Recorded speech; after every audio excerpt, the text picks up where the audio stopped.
Hi friends, and welcome to Book a Day for Little Learners.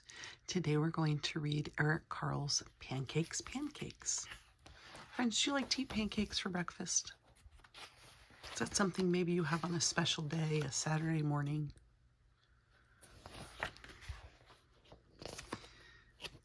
Kiki-riki, crowed the rooster. Jack woke up and looked out the window and thought, I'd like to have a big pancake for breakfast. Friends, that's not how we're used to a rooster crowing, is it? I'm used to a rooster saying, cockle-doodle-doo. That one said a little bit something different. Jack's mother was already up and busy. Mother said, Jack, I'd like to have a big pancake for breakfast. I'm busy, and you will have to help me, she said. How can I help? Asked Jack. We'll need some flour, she replied. There's the cat from the story. So they have to get some flour. Take a sickle, that's a tool in his hand, and cut as much wheat as the donkey can carry. Then take it to the mill. The miller will grind it into flour. When Jack had cut enough wheat, he put it on the donkey's back and took it to the miller.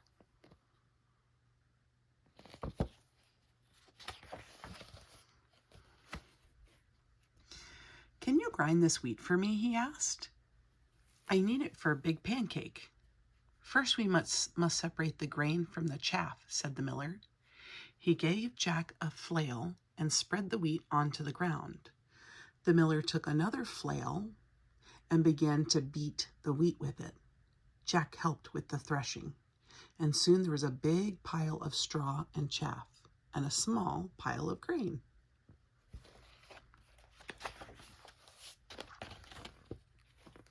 There's the water wheel. The miller poured the grain on a large flat stone. On top of it was a round millstone, connected to the water wheel on the outside. The water wheel turned round and round, turning the millstone round and round too, to grind the grain into flour. At last, the miller handed Jack a bag of flour. So there's this big stone here, you put the grain here, and then there's a big stone here, which gets turned by the water going through this water mill. And as this turns, it grinds the grain into flour. Oh, look, friends, there's remember the very busy spider? That was one of the stories we already read. Here's the flour, shouted Jack. Let's make a pancake. But his mother said, now we need an egg. So Jack went to the black hen and fed her some grain that had slipped into his pocket while he had been threshing. Cluck, cluck, said the black hen, and went into the hen house. And then she said, cluck, cluck, once more, and laid an egg. So Jack got an egg. It worked out well for him. Here's an egg, shouted Jack. Let's make a pancake.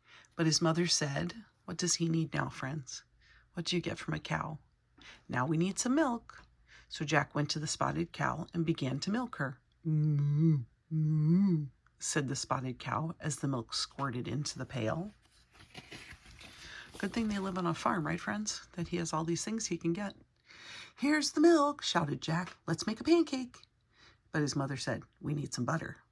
So Jack got the butter churn, that's what that is, and held it between his knees. His mother scooped the cream from the top of the milk and put it into the butter churn.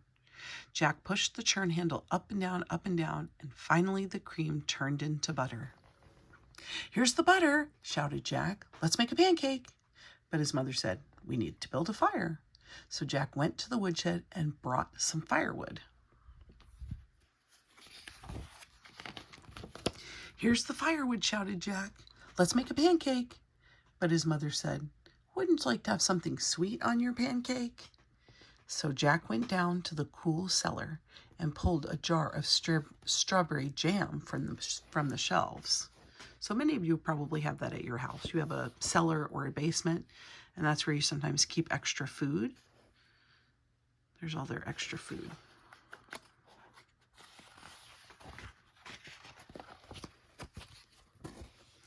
Here's the strawberry jam, shouted Jack. Let's make a pancake.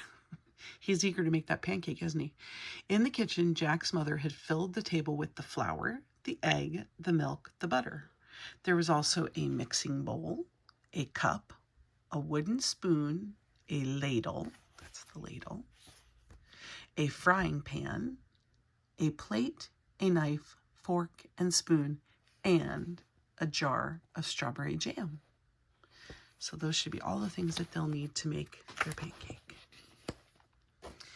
And his mother said, put a cupful of flour into the bowl, break an egg into the flour and stir, pour a cupful of milk over the flour and egg and stir again until the batter is smooth and without lumps. Jack's mother heated the frying pan over the fire and added a piece of butter. The butter melted fast. Then she said to Jack, now pour a ladleful of batter into the hot pan.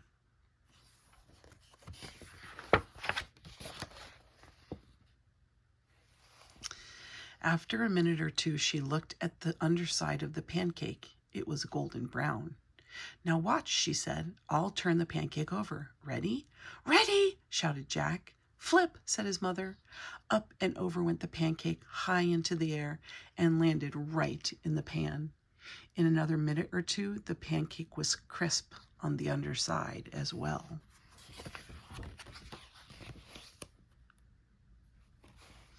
Then she slipped the pancake from the frying pan onto the plate and spread some strawberry jam on it. And now, Jack, his mother started to say. But Jack said, what do you think Jack's going to say? I think he's going to say how delightful it is. Oh, Mama, I know what to do now. He knew it was time for him to eat it. Friends, I bet he really enjoyed that pancake because he worked really hard for it. Friends, when I was little, my dad used to make pancakes for us about once a month on a Saturday or Sunday, on a Saturday morning. And when he made them, when he put the batter into the frying pan, instead of just doing a circle, he would actually make the batter look like the first letter of our names. So my sister's name began with the letter K, and so he drew a K, and my name began with the letter I, and so he would draw an I, and then he would flip it over, and that was the pancake I got. We thought it was very special. Friends, I hope you enjoyed that story. Please give it a like, a thumbs up, and if you haven't already subscribed to Book a Day for Little Learners, please do so. For those of you who are returning, thank you so much for coming back for our Eric Carle series. Tomorrow's story is going to be Why Noah Chose the Dove. And this story is actually by a different author, Isaac Singer, and just the pictures are by Eric Carle. So come back to see that with me tomorrow. I will see you then.